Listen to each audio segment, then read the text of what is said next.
Jangankan masuk rumah, nak masuk bilik ada aturannya. Ayo, nak masuk bilik diatur oleh Quran. Ayo, masuk bilik diatur Quran, dalam kehidupan ini semua tak ada aturan kan? Alangkah banyaknya zaman kita sekarang ini orang yang manhab wadab, belajar tidak, paham bahasa Arab tidak, masuk university jurusan Islamic Studies tidak, ilmunya daripada mana? Daripada internet. Siapa gurunya? Syekh Google. Sanadnya kepada Syekh Google.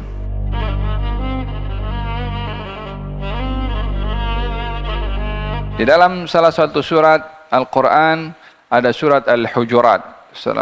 Jumlah surat dalam Al-Quranul Karim ada 114 surat secara keseluruhan. Ada 114 surat. Ada 6.666 ayat keseluruhan.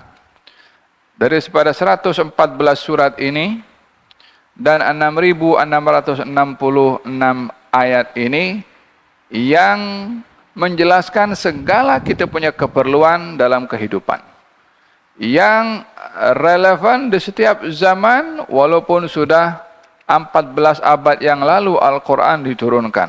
Belum ada teknologi, belum ada drone, belum ada satelit, belum ada bangunan pencakar langit, belum ada ilmu lab mengkaji tentang embrio, tentang isi janin, belum berbicara tentang teknologi canggih.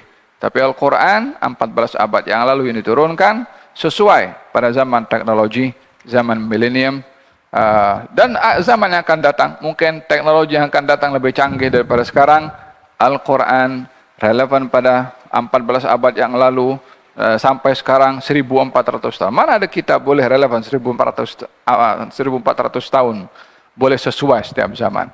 Kalau itu buatan manusia, mana ada tulisan orang yang boleh dipakai sampai hari ini.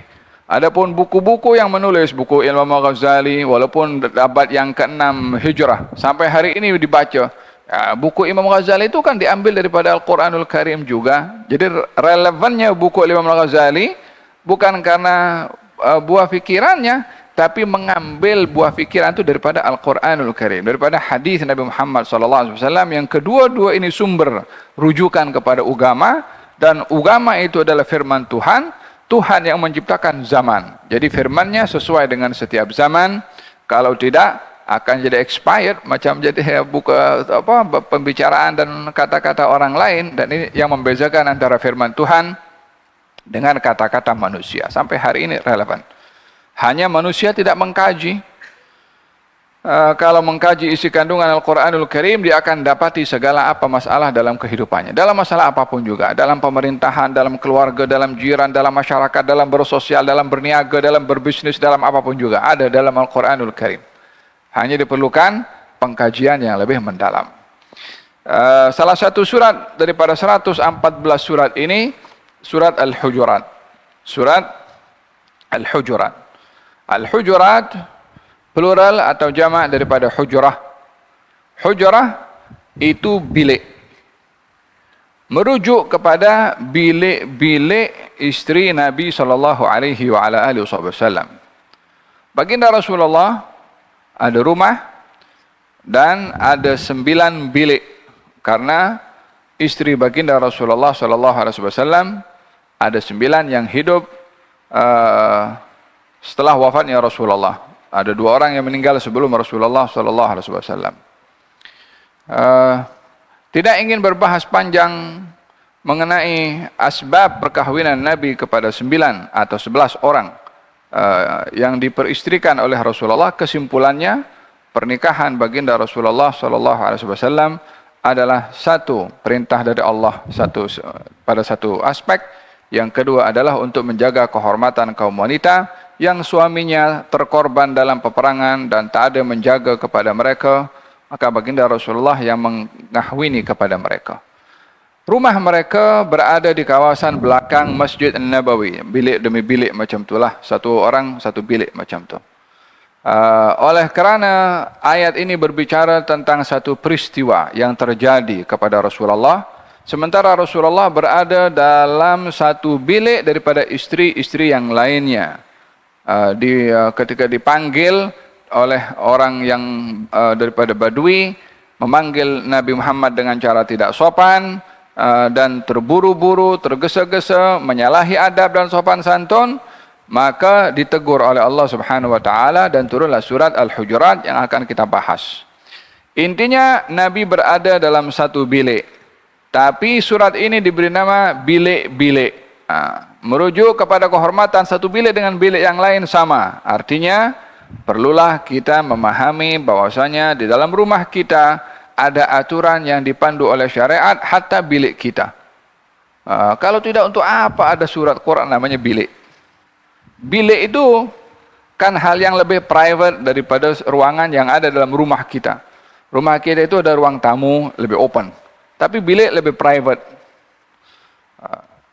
Yang ini memberikan isyarat kalau Quran bercerita tentang bilik yang itu private, apatah lagi yang terbuka, apatah lagi ruangan yang open. Walaupun open bukan untuk semua. Yang namanya bilik itu lebih private. Kalau ini bilik orang tua, maka beda dengan bilik anak. Ada aturan dan tata cara yang diatur oleh syariat nak masuk bilik. Jangankan masuk rumah, nak masuk bilik ada aturannya. Ayo, nak masuk bilik diatur oleh Quran. Ayo, masuk bilik diatur Quran, dalam kehidupan ini semua tak ada aturan enggak? Masuk bilik saja ada aturannya, ada adabnya. Bila dalam hal bilik Al-Quran pun mengambil berat, apatah lagi kehidupan yang lebih lebih menjadi perhatian kepada orang ramai, lebih memberikan manfaat kepada orang ramai. Tentunya Al-Quran akan mengambil tahu tentang perkara sedemikian. Jadi surat ini diberi nama surat Al-Hujurat, merujuk kepada hal yang terjadi di zaman Rasulullah SAW ketika Nabi berada dalam salah satu bilik daripada istri beliau dan berlaku panggilan daripada orang-orang Badui yang tidak sopan, maka ditegur oleh Allah Subhanahu wa taala kepada mereka yang memanggil yang tidak sopan, sehingga diajarkan oleh Allah bagaimana cara memanggil, bagaimana cara bersabar, dan seterusnya akan kita bahas dalam surat ini. Surat ini juga diturunkan oleh Allah Subhanahu wa taala di kota Madinah Al-Munawwarah. Maka dengan demikian surat ini diberi nama surat Madaniyah, surat yang diturunkan di Madinah karena turun setelah Nabi berhijrah ke Madinah. Surat ini juga diturunkan pada tahun ke-9 daripada hijrahnya Rasulullah SAW, yakni lebih kurang setahun lebih sebelum wafatnya Rasulullah. Turun surat Al-Hujurat. Konten surat Al-Hujurat ini hampir keseluruhannya berbicara tentang adab dan juga akhlak. Bahkan di dalam Al-Quranul Karim itu lebih daripada 2/3, atau mungkin kalau bukan semua, maka lebih daripada 2/3 ayat berbicara tentang adab dan juga akhlak. Sehingga bila ingin berbicara tentang etika, tentang moral, maka Quran itu penuh dengan ayat-ayat yang menceritakan tentang etika dan juga moral. Dan akan menarik perhatian pembaca dan pengkaji Al-Quran betapa dalamnya, detailnya Al-Quran berbicara tentang adab, berbicara tentang akhlak. Dan itu menjadi keutamaan pada misi risalah Rasulullah SAW adalah adab dan akhlak. Innama bu'itstu liutammima makarimal akhlak. Saya diutus untuk sempurnakan akhlak, kata Nabi. Yakni untuk memberitahukan agama yang dibawa oleh Nabi itu akhlak. Yakni bermakna kalau orang beragama tak ada akhlak, tak sempurna agamanya. Adapun orang berakhlak tidak beragama, tak sempurna akhlaknya. Apa sebabnya orang berakhlak tidak beragama atau beragama tidak berakhlak? Orang beragama mungkin seorang muslim, tidak berakhlak, dia tipu, dia rasuah, dia ambil hak orang. Itu dia beragama tapi tak berakhlak. Adapun orang berakhlak tidak beragama, dia tak tipu, dia tak rasuah, tak ambil hak orang, tapi tak beriman kepada Allah Subhanahu wa taala, sehingga perbuatan tidak menipu, tidak ambil hak orang itu dilakukan karena Allah Subhanahu wa taala, itu beragama.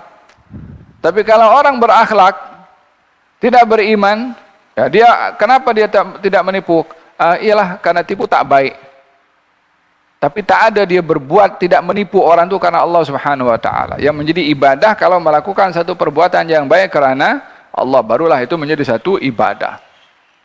Jadi mestilah beragama dan berakhlak. Agama kamu, akhlak kamu. Walihada dikatakan oleh baginda Rasulullah, al-birru husnul khuluq.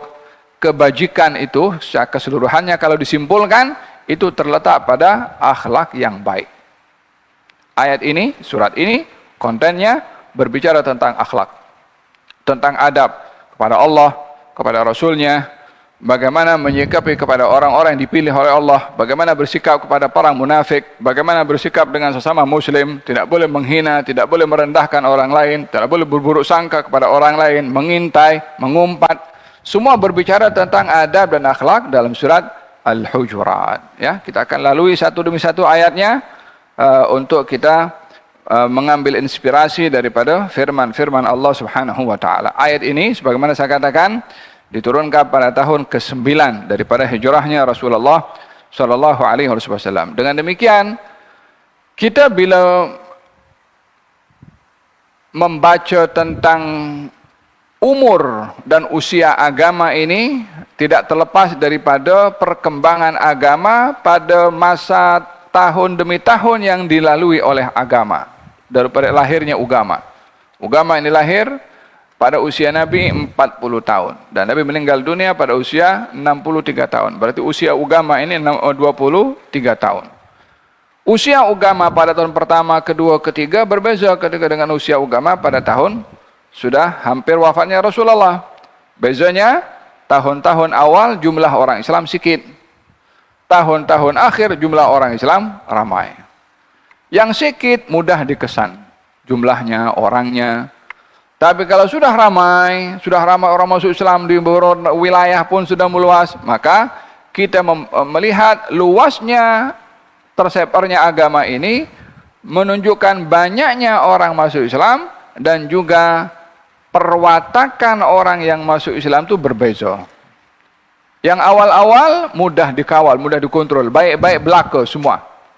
Tapi ketika Islam sudah mulai menyebar luas, yang baru masuk Islam ini, baru jinak-jinak ini yang terpengaruh sebelumnya dengan cara pembawaan agama dan ideologi sebelum masuk Islam masih terbawa, sehingga walaupun masuk Islam, tapi mereka tidak beradab, tidak berakhlak. Seperti mana berlaku dalam surat Al-Hujurat ini. Jadi pada tahun ke-9 daripada hijrahnya Rasulullah turun ayat ini dalam situasi Islam sudah tersebar dan ramai orang-orang memeluk agama Islam, namun banyak daripada mereka yang masih belum terdidik dengan akhlak dan adab, sehingga mereka melakukan sesuatu yang bertentangan dengan adab dan juga akhlak, ditegurlah oleh Allah pada surat Al-Hujurat. Ya. Bismillahirrahmanirrahim. Ya ayyuhalladzina amanu la tuqaddimu baina yadayillahi wa rasulih wattaqullaha innallaha samii'un alim. Wahai orang-orang yang beriman, janganlah kamu mendahulukan di hadapan Allah dan Rasulnya sesiapapun juga. Bertakwalah kamu kepada Allah, sesungguhnya Allah Maha mendengar, Maha mengetahui.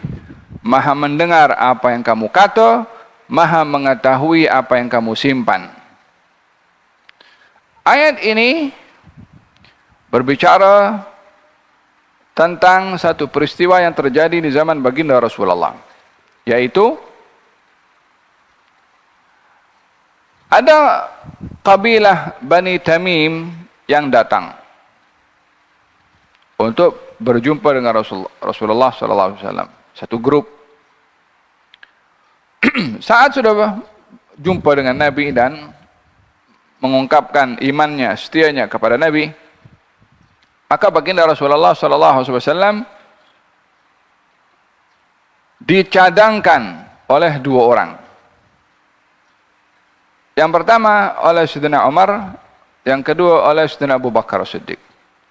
Katanya, ya Rasulullah, lantiklah di tengah-tengah mereka ini seorang untuk jadi ketua kepada Bani Tamim,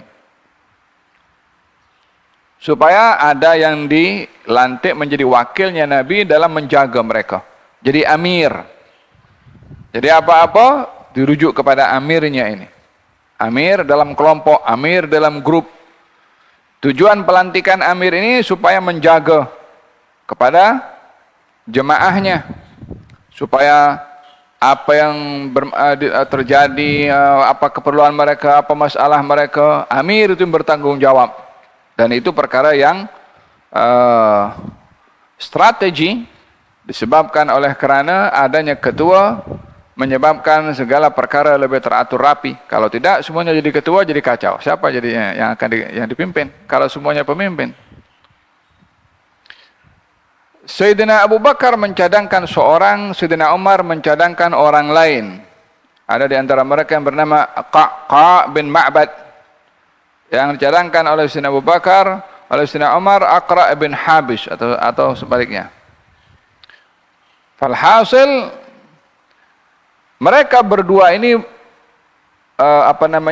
mendahului Rasulullah di dalam mencadangkan dan memutuskan, dan berlakulah syijar, angkat suara antara keduanya, antara Sayyidina Abu Bakar dengan Sayyidina Umar.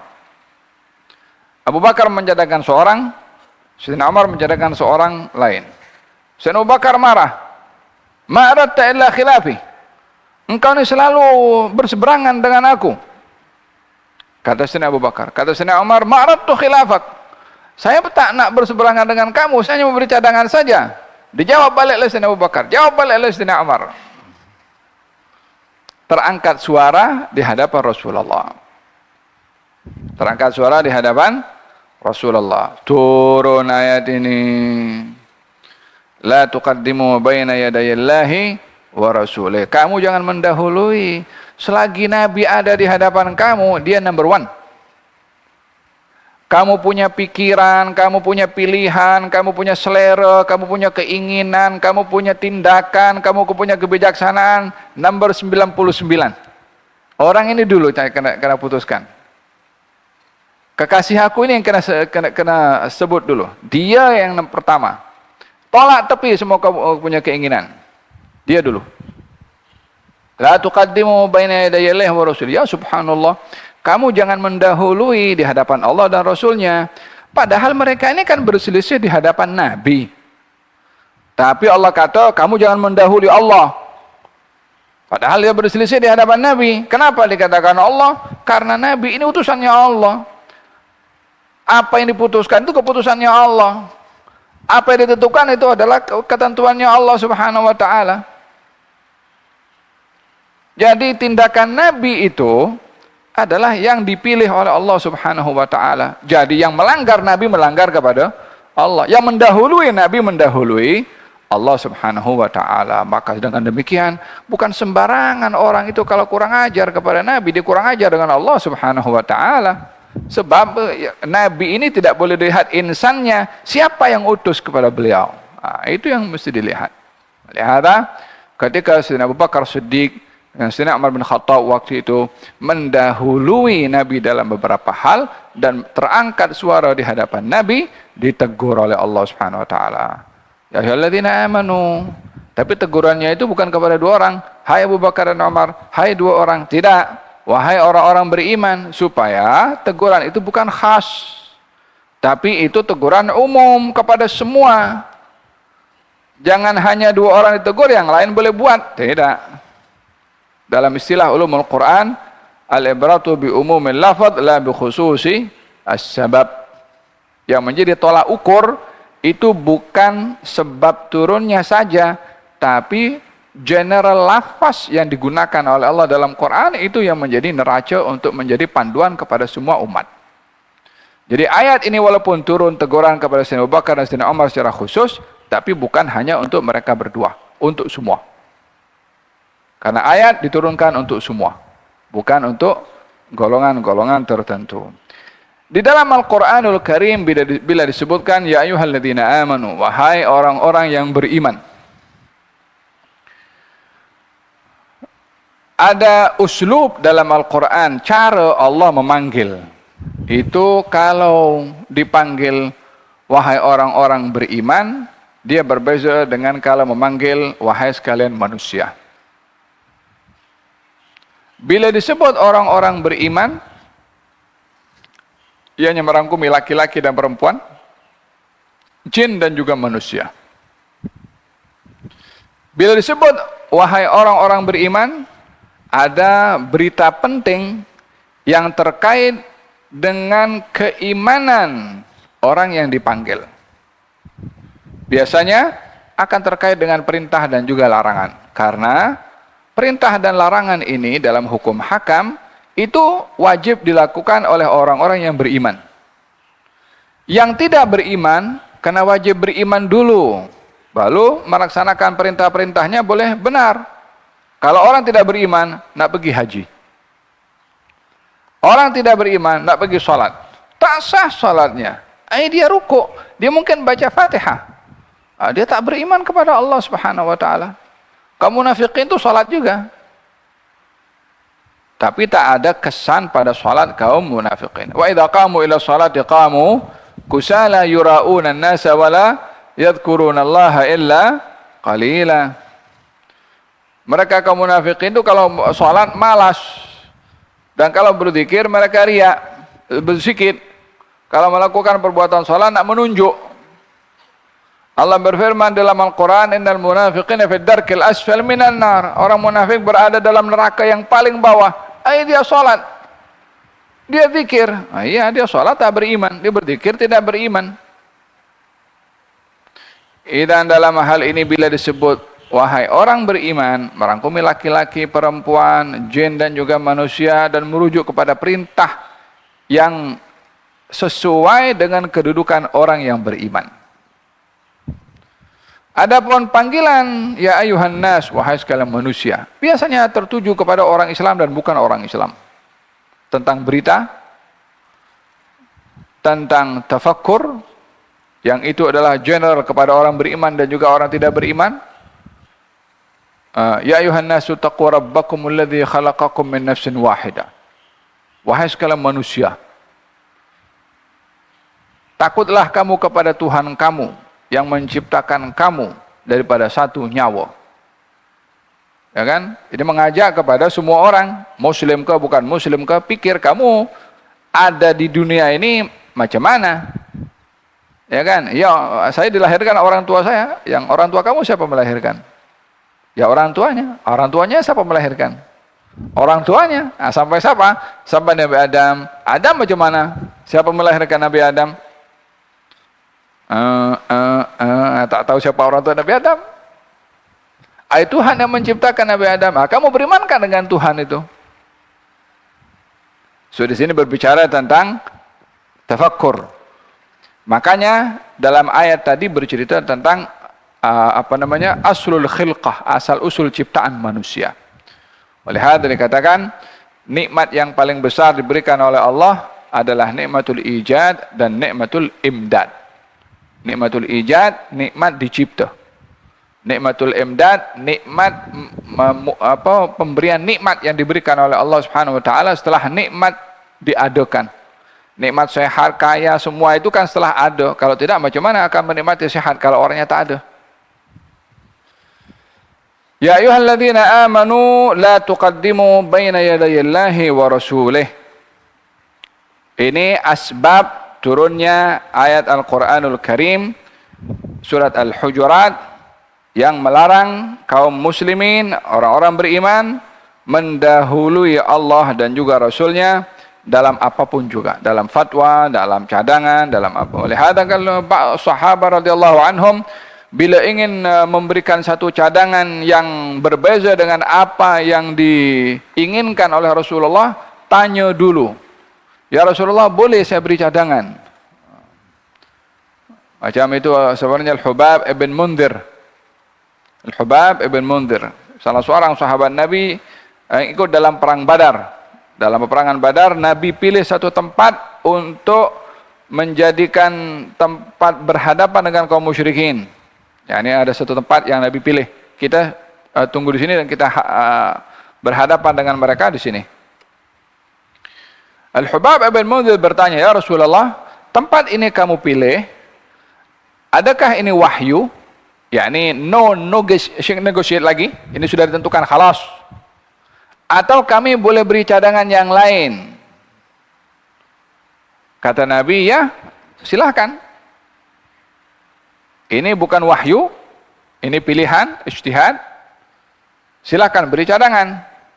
Kata Hubab bin Mundhir mengatakan, ya Rasulullah, jika ini bukan wahyu, maka kita tak kurang sesuai di sini. Sebab di sebelah sana ada perigi. So kita boleh duduk sebelah sana, kita boleh kuasai itu perigi, sehingga kita boleh menguasai air. Jemaah-jemaah kita para pejuang pahlawan ini kalau haus boleh minum, sementara kaum munafikin, kaum musyrikin tidak dapat air, tidak punya perigi untuk mereka minum. Dengan begitu mereka lemah. Kata Nabi, ya betul, ikut Nabi SAW. Pendapatnya Hubab ibn al-Mundhir. Dalam hal ini Hubab ibn al-Mundhir tanya dulu, ya Rasulullah, ini wahyu atau bukan? Kalau wahyu, halas, sami'na wa ta'na. Dia tak boleh lagi ada apa-apa pendapat setelah adanya wahyu dari Allah Subhanahu wa taala atau daripada Rasulnya. Faham dong? Dan ini banyak kali terjadi kepada para sahabat. Bila ingin mencadangkan sesuatu, tanya dulu, adakah ini wahyu atau bukan? Nah, di saat Sayyidina Abu Bakar waktu itu bersama dengan Sayyidina Umar terangkat suara ketika berbicara, ditegur oleh Allah Subhanahu wa taala dalam ayat yang berikutnya, la tarfa'u aswatakum fawqa sautin nabi. Nah, wahai orang-orang beriman, janganlah kamu mendahului di hadapan Allah dan juga Rasulnya. Wattaqullah, bertakwalah kamu kepada Allah, takutlah dengan murka Allah, takutlah dengan hukuman Allah. Kalau kamu mendahului Allah dan juga Rasulnya, hati-hati, bukan sembarangan sikap ini. Kamu mengedepankan diri daripada Allah. Lebih kurang ancaman dari Allah SWT. Wattaqullah. Jangan sampai kamu kena hukum disebabkan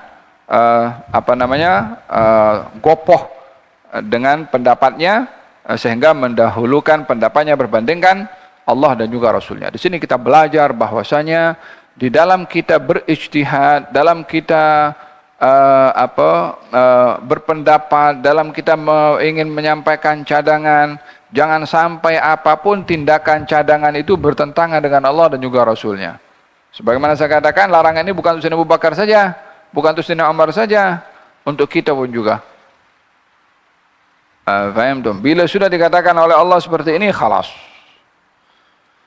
Faham dong? Kita punya zaman sekarang macam-macam orang ingin dia pikir kan, ini kan nak lawan Tuhan, nanti orang marah kan, Tuhan nak dilawan ya kan. Jadi oke, kita tak boleh lawan Tuhan nih. Tapi kita coba nak tafsirkan maksud Tuhan tuh. Dia tak mau lawan Tuhan, tapi dia manipulat maksud Tuhan supaya sesuai dengan pendapatnya, yang pada akhirnya dia mendahului Tuhan daripada mendahului Allah Subhanahu wa taala dengan mengedepankan pendapatnya. Alangkah banyaknya zaman kita sekarang ini orang yang manhab wadab, belajar tidak, paham bahasa Arab tidak, masuk university jurusan Islamic Studies tidak, ilmunya daripada mana? Daripada internet. Siapa gurunya? Syekh Google.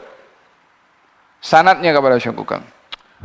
Ini Quran kan ketika berbicara tentang hijab, bukan satu lazim. Orang-orang dulu je suruh pakai hijab. Kita sekarang kan sudah aman, sudah merdeka, open minded sekarang, kan? Bukan seperti dulu. Jadi tak ada kewajiban untuk pakai tudung dalam Quran. Itu kan perintahnya untuk istri-istri Nabi saja. Kita tidak perlu, ya kan? Macam-macam manipulasi. Coba suruh baca Quran, kasih Quran suruh, jangan tafsir dah, kasih suruh baca Quran saja, macam mana dia punya baca. Paham tu? Macam saya nak bercakap tentang neurosurgery. Kamu punya otak ni kan, tak betul lah. Masih ada short kamu punya wayar dalam otak kamu. Apa hak saya nak cakap neurosurgery? Lah saya belajar, wala masuk universiti bahagian itu. Saya tak belajar, saya tak boleh bercakap dengan benda yang saya tak tahu. Peliknya zaman kita sekarang, semua orang dalam hal agama mau bercakap. Bila selain daripada agama, kita rujuk kepada pakar. Jantung, pakar kepada jantung. Otak, pakar otak. Mata, pakar mata. Ya kan? kecuali agama, semua pakar. Macam tak ada nilai ini agama, semua orang bercakap. Sementara ini firman Tuhan. Itu yang pakar mata, pakar jantung itu kajian yang dibuat oleh manusia. Ini firman Tuhan. Jangan sembarangan untuk nak memahami. Nanti khawatir berbicara sesuatu dinisbahkan kepada Allah tapi bukan daripada Allah, daripada otaknya sendiri. Itu seburuk-buruk dusta bagi seseorang. Tamam. Wattaqullah. Innallaha sami'un alim. Sesungguhnya Allah Maha mendengar apa yang kamu kata dan Allah Maha mengetahui apa yang kamu simpan. Ya ayyuhalladzina amanu la tarfa'u aswatakum fawqa sawtin nabi wa la tajharu lahu bil qaul kajahri ba'dikum li ba'd an tahbata a'malukum wa antum la tash'urun. Hai orang-orang yang beriman. Tadi panggil orang beriman. Sekarang orang beriman lagi, 2 kali panggil. 2 kali panggil. Untuk menarik perhatian. Sehingga 2 kali dipanggil itu kalau sekali sudah cukup. Tapi kali kedua itu benda yang serius. Bila panggilan 2 kali itu hal yang sangat serius. Katanya, wahai orang-orang beriman, kamu jangan mengangkat suara kamu lebih daripada suara Nabi.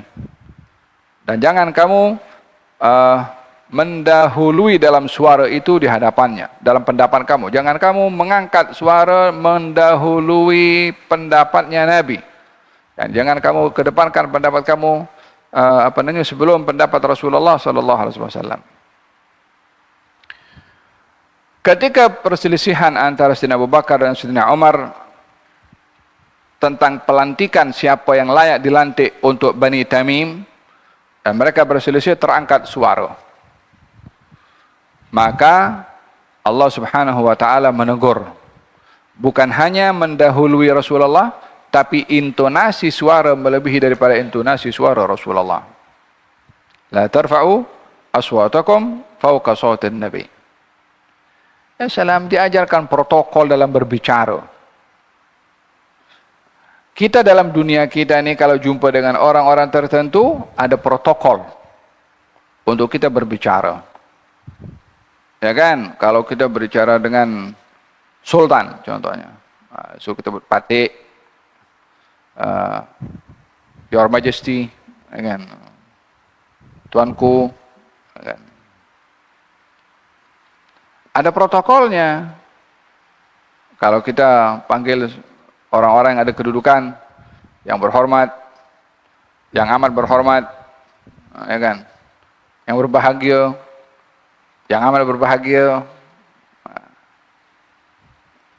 Dalam Quran pun juga demikian, nak berbicara ada protokol berbicara dengan Nabi Muhammad SAW.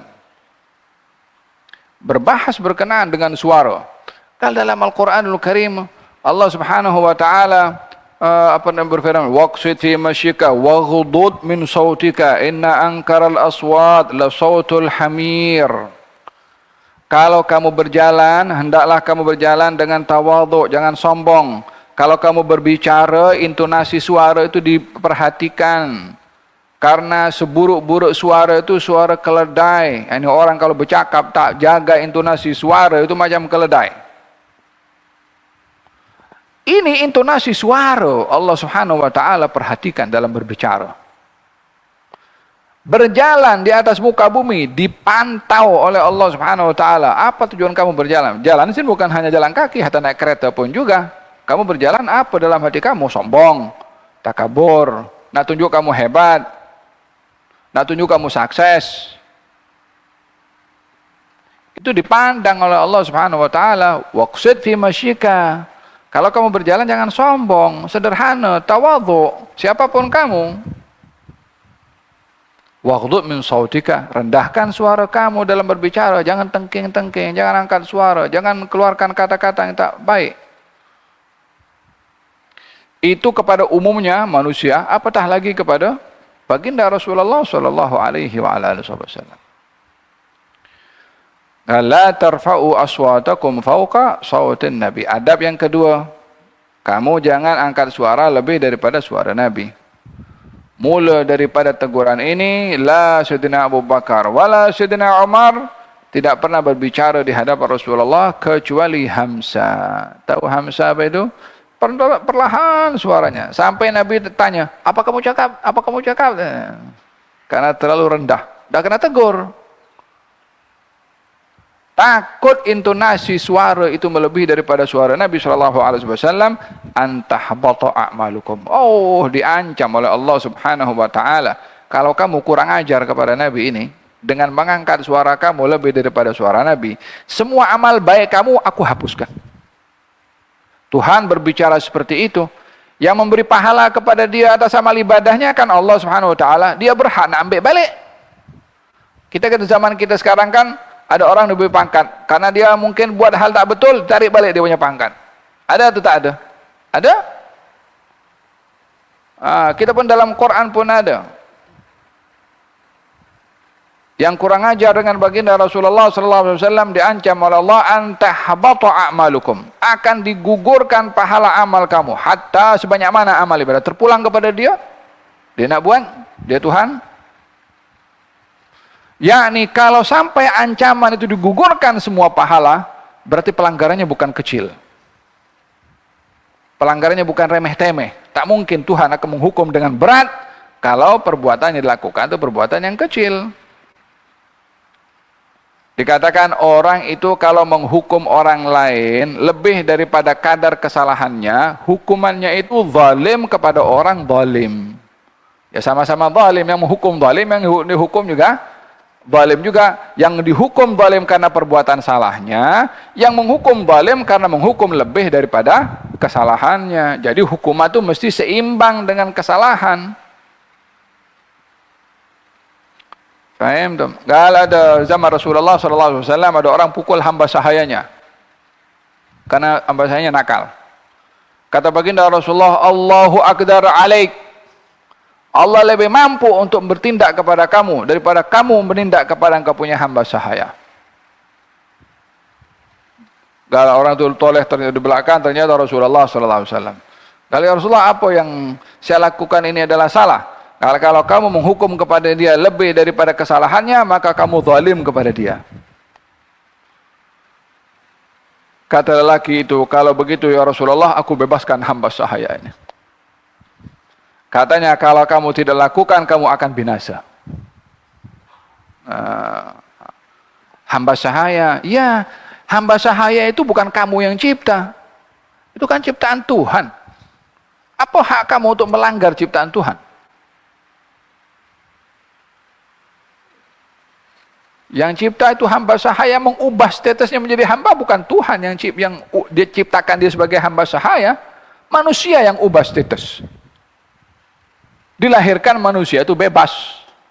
Setelah diubah daripada bebas menjadi hamba sahaya, lahirlah hamba sahaya. Siapa yang mengubah daripada hamba mereka kepada hamba sahaya? Manusia. Adapun Tuhan tidak menciptakan manusia sebagai hamba sahaya. Paham tuh? Oleh hada, kata Allahu Akbar alaik, Allah lebih mampu menghukum kepada engkau lebih daripada engkau menghukum kepada engkau punya hamba sahaya. Faham dong? Qal wa hakadha, dikatakan dalam ayat ini, hukuman orang yang mengangkat suara lebih daripada Rasulullah akan digugurkan amal perbuatannya, pahalanya. Kalau begitu, ini bukan calang-calang orang ini. Ini bukan sembarang orang Rasulullah ini. Sampai berbicara pun intonasi itu diatur. Di zaman Sayyidina Umar bin Khattab radhiyallahu anhu warḍah, ada dua orang berselisih di masjid Nabi. Ada dua orang berselisih di masjid Nabi. Setelah wafatnya Rasulullah, zaman pemerintahan Sayyidina Umar bin Khattab. Intonasi suara mereka sedang berkelahi ini meninggi. Sementara di situ ada makam Nabi SAW. Sayyidina Umar keluar, masuk masjid karena dengar suara. Tahukah kamu di mana kamu angkat suara? Daripada mana kamu? Mereka mengatakan daripada Taif. Kalau kamu dari Madinah, aku sebat kamu. Angkat suara di hadapan makam Rasulullah SAW. Ya Amirul Mukminin Umar, Nabi sudah wafat. Filosofis Sayyidina Umar bin Khattab memberitahukan kepada kita daripada sikapnya ini, kehormatan Rasulullah setelah wafatnya sama dengan kehormatannya di masa hidupnya. Di masa hidup tak boleh angkat suara, setelah wafat pun tak boleh angkat suara di hadapan Rasulullah SAW. Kalau tidak, untuk apa? Faham tom? Ada berkenaan dengan bagaimana menyikapi mengukur intonasi suara ketika di hadapan Rasulullah SAW. Melihat kalau orang ziarah kepada Nabi Muhammad SAW, intonasi suara itu yang khusyuk, yang lembut, adab kepada Nabi SAW. Hanya kadang-kadang sebagian orang ini sudah di luar dia punya kawalan, mungkin rindu sangat dengan Nabi SAW kan, kadang-kadang menangis, kadang-kadang terungkap suara panggil, yang ini lost control, khalas ma'dzur. Bukan sesuatu yang boleh dikawal kalau seseorang berada dalam keadaan seperti itu. Nah, ada seorang sahabat Nabi bernama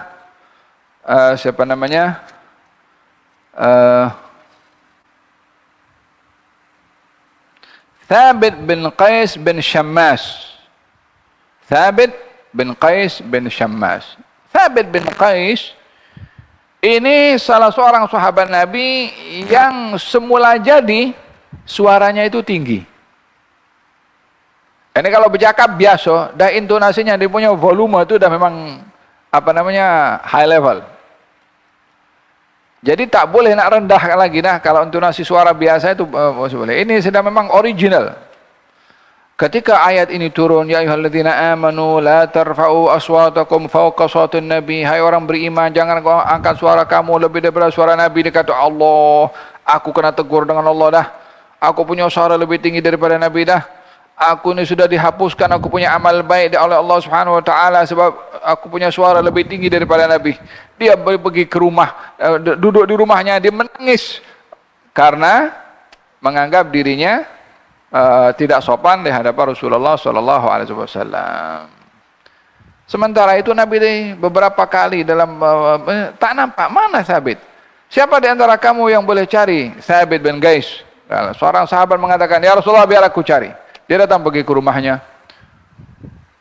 Ucapkan assalamualaikum warahmatullahi wabarakatuh. Rasulullah tanya kepada engkau, apa yang berlaku kepada engkau? Khalas, aku dah binasa dah, aku hancur dah, katanya.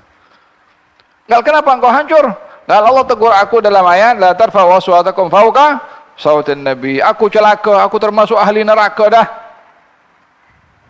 Maka diberitahu kepada baginda Rasulullah, ya Rasulullah, Thabit bin Qais, dia sedang dalam keadaan menangis, katanya dia termasuk daripada orang-orang yang binasa dan masuk neraka disebabkan oleh kerana suaranya lebih tinggi daripada suara engkau. Kata Nabi beritahu kepada dia, dia termasuk penghuni syurga, bukan penghuni neraka. Kata Anas bin Malik, kita ini dapat melihat orang penghuni syurga yang masih di dunia ketika melihat Thabit bin Qais. Nah, kalau lalu, tengok penghuni syurga, ayah belum mati lagi dah. Nabi beritahu, yang diberitahu oleh Nabi pasti benar. Faham Tom? Setelah diberitahu demikian, keluarlah Thabit bin Qais untuk berjumpa dengan Rasulullah sallallahu alaihi wa ala alihi wasallam. Naam, katanya disebutkan di sini, falamma kana yaumul yamamah, ketika peperangan Yamamah, kana fina ba'dul inkishaf, waktu itu dalam keadaan kacau bilau, keadaan kaum muslimin saat berperang. Faja'a Thabit bin Qais bin Syammas, datang Thabit bin Qais bin Syammas, wa qad tahannata, dan sudah memakai hanut. Hanut ini dedaunan yang biasa digunakan untuk mewangikan jenazah. Apa namanya? Bidara kah? Walhasil daunannya digunakan untuk mewangikan jenazah. Walabisa kafanahu, dan pakai kain kafan. Berperang pakai kain kafan dan bawa pewangi untuk jenazah. Maksudnya aku nak mati dah. Ready dengan kafannya. Bukan dengan kafan saja, dengan pewangi jenazah pun ready. Wa gatahannata wa labisa kafanahu. Faqal bi'sa ma tu'awwiduna agranakum. Teruklah dengan kamu ini menyikapi kepada orang-orang musuh-musuh ini dengan kamu lari bertempiaran. Faqatalahum hatta qutil. Masuk dalam medan perang dengan senjatanya, dengan kain kafannya, dengan hanutnya sekali, sampailah dia gugur di jalan Allah Subhanahu wa taala, syahid. Sesuai dengan apa yang dikatakan oleh Rasulullah sallallahu alaihi wasallam kepada Zaid, "Ama tarda an ta'isha hamidan wa tuqtal syahidan wa tadkhul jannah?" Qala raditu bi busyra Allah taala wa rasulih. Katanya, wahai Thabit, tidakkah kamu reda untuk hidup dalam keadaan terpuji, mati dalam keadaan syahid, dan kamu masuk syurga? Nak atau tak nak? Hidup terpuji, mati syahid, dan masuk syurga. Nak tak nak? Orang tak nak macam tu. Soalan ini bukan untuk menanyakan dia mau atau tidak, untuk menunjukkan besarnya yang akan diberikan oleh Allah kepada Thabit bin Qais. Katanya, aku terima kabar gembira. Zaid, engkau nak mati. Ya, kabar gembira. Masalahnya bukan mati. Keadaan mati itu syahid. Nah, itu kabar gembira. Adapun mati, semua orang mati. Katanya, raditu bi busyra. Aku terima kabar gembira dari Allah dan juga daripada Rasulnya. Wala arfa'u sauti abadan, dan saya tak akan lagi angkat suara saya di hadapan Rasulullah sallallahu alaihi wasallam. Turunlah ayat yang berikutnya, innal ladzina yaghudduna aswatahum inda rasulillahi ulaika alladzina amtahana Allahu qulubahum littaqwa lahum maghfiratun wa ajrun azim. Dan orang-orang yang merendahkan suaranya ketika berhadapan dengan Rasulullah, mereka itu adalah orang-orang yang diuji oleh Allah ketelusannya, imannya, adabnya, hormatnya kepada Nabi SAW. Littaqwa, diuji ketelusan pada bahagian itu. Lahum maghfiratun, kalau berjaya bagi mereka adalah pengampunan dan pahala yang agung lagi besar dari Allah Subhanahu wa taala. Paham dong? Jadi ayat ini berbicara tentang adab kepada Rasulullah sallallahu alaihi wasallam. La ilaha illallah. Ditunjukkan oleh Allah Subhanahu wa taala beberapa adab untuk menghormati dan mengagungkan Rasulullah. Cara panggilannya diatur. Kamu jangan panggil Nabi Muhammad macam kamu panggil kawan-kawan kamu sendiri. Tak sama. La taj'alu du'a ar-rasuli bainakum ka du'a ba'dikum ba'dha. Jangan kamu panggil Nabi macam mana kamu panggil sama-sama kamu. Jangan, tak boleh. Dahulu di zaman Nabi sallallahu alaihi wasallam, kalau nak jumpa private meeting dengan baginda Rasulullah, tak boleh direct terus datang ketuk pintu. Assalamualaikum warahmatullahi wabarakatuh. Kena sedekah dulu. Idza najaitumur rasula faqaddimu baina yaday najwaakum shadaqah. Kalau kamu nak jumpa dengan Nabi private, sedekah dulu baru jumpa. Protokolnya macam tu, jangan sembarangan nak jumpa dengan orang ini. Allah punya sistem macam tu. Takkan, ya Allah kenapa kau sulit-sulitkan nak jumpanya? Ini kan Rasul. Yang Tuhan tu siapa? Yang kita atur itu siapa? Kita ini mau mengatur Tuhan atau Tuhan atur kita? Dia punya sistem dah macam tu dah. Menyikapi kepada Rasulullah sallallahu alaihi wasallam. Kalau ba'd sahabat kalau berjalan dengan Rasulullah, tidak ada di antara mereka yang mahu mendahului Rasulullah di depan, tak ada. Bahkan mereka kalau berjalan di belakang Rasulullah, tengok bayangan Nabi ini sebelah mana, untuk tidak mau pijak bayangan Nabi itu. Kalau bayangan tu kan kadang-kadang kalau matahari dengan panjang, nak pijak bayangan pun tak mau. Apa pijak bayangan jo? Bukan sengaja pun nak pijak, namanya orang berjalan, mana boleh kontrol posisi bayangan tuh, yang boleh dikontrol kita untuk berada di mana. Mereka tak mahu berada, berjalan dengan Rasulullah sehingga boleh pijak bayangannya Nabi. Kalau duduk dengan Nabi, sediakan makanan, tak ada orang yang makan kecuali Nabi makan dulu. Kalau berbicara di hadapan Nabi, tak ada orang yang berani berbicara dahulu kecuali Nabi memberi ruang kepada mereka untuk berbicara. Kalau Nabi mula berbicara, saat mereka sedang berbicara, semuanya senyap, tak ada bersuara.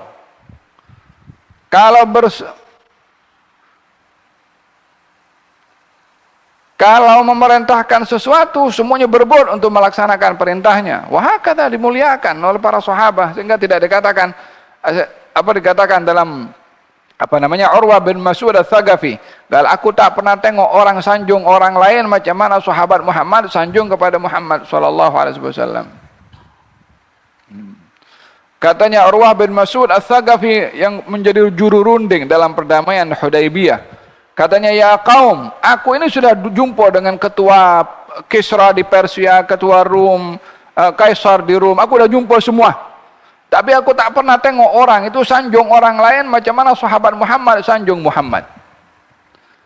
Kalau aku tidak melihat dia memerintahkan sesuatu kecuali mereka berebut untuk melaksanakannya. Dan aku tidak melihat dia meludah kecuali ludahnya ditangkap oleh sahabatnya. Orang tangkap ludah. Kalau sudah dapat diusap kepada tubuh badannya. Mana ada raja diambil ludahnya? Mau Persia ke, mau mana ke?